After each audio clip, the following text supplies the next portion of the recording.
Yo, yo, yo! Good morning! Good morning, good afternoon, good evening sa inyong lahat. Nandito na naman ang pagbabalik ng Nikapam. Yan. Love you. Good morning po sa inyong lahat. Ngayon videoan natin itong ating ginagawang ginagawa natin na kariton. Lalagyan po natin ng buko. Ang galing yung na pabilayin. O kapam, ito na po yung pagtitindahan natin ng buko. Yan, ginagawa na po ni Gabs. Yan. Gabs! Hoy! Kumusta? Shout out. Ito, yan. Busy sa paggagawa ng handle ng kariton. Yan. Ito na yung kariton na kakarga ng mga hanggang 150 to 200 buko. Yan, itong kariton na to. Pagtitinda ng buko. Yan.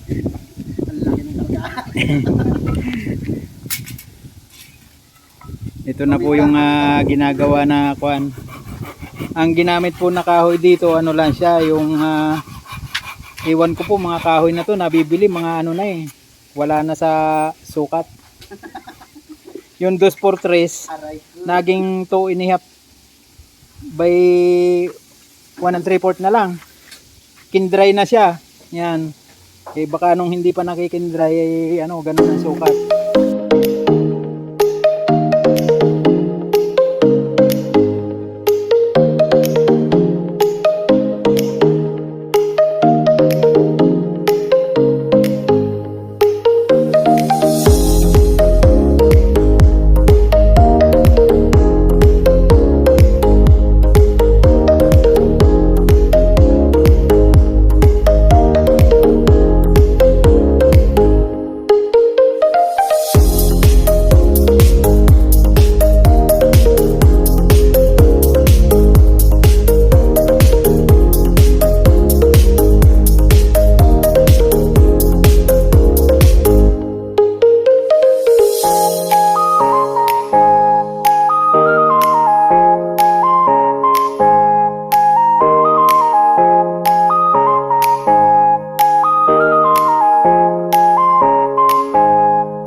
Ayan kapam, ito na yung sahig. Yan.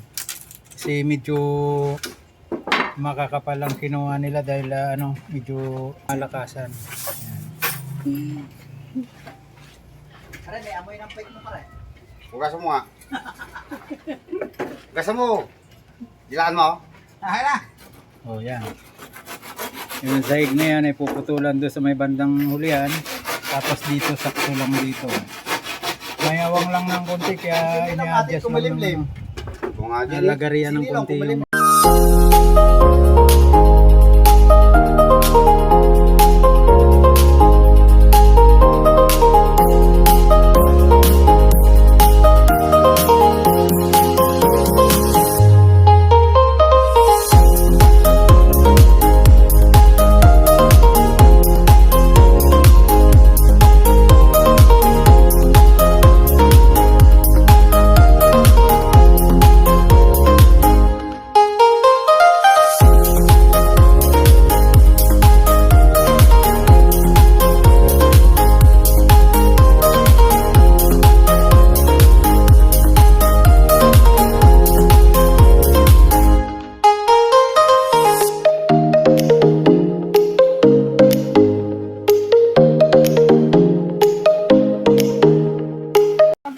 kapam.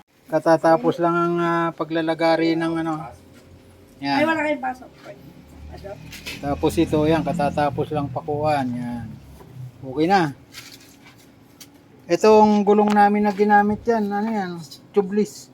Yan. Tubeless. Yan. Ang pamagat ng kuha namin ito, ano, tingnan na lang nila sa, ano, sa kuan, sa thumbnail niya. Ato, kapam. Malapit nang matapos ang ating ginagawang kuan. Nagtulungan na namin tatlo to para matapos agad itong ating ang ating lalagyan ng buko seed. Yan, makinis na. Yan. Hindi na mahirapan magano. Nilagayan na rin ang galaw na lagayan ng palamig. Buko. Yung box nilagay ng yelo. Ito yung lagayan ng mga kayot. Yan. Dito na yung buko. Dito. Tapos dito. Yan. Ngayon, ang gagawin na lang dito, ito na lang. Yung harang dito.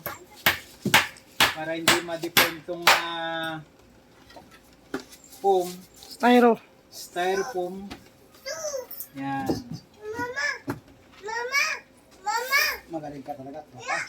Oo. Karang na yan. Okay. Isang pangharang na. Tapos, ito na lang. Steel matting. Okay. Yan na lang gagawin. Steel matting na lang. Ano, tapos na. Ang ating karito ng buko. Ako.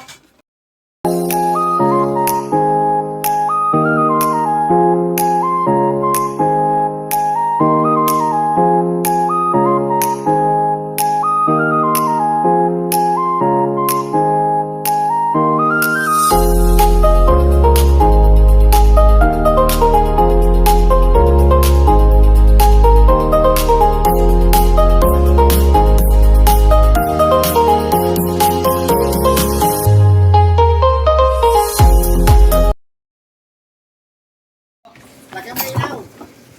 Walang meron. Oh. Buko! Tulo na. Okay na. Lalo pag mayroon ng buko may payong. Maganda na. Okay na kapam, hanggang dito na lang. Maraming salamat at natapos na natin ang ating karito ng book. Yan.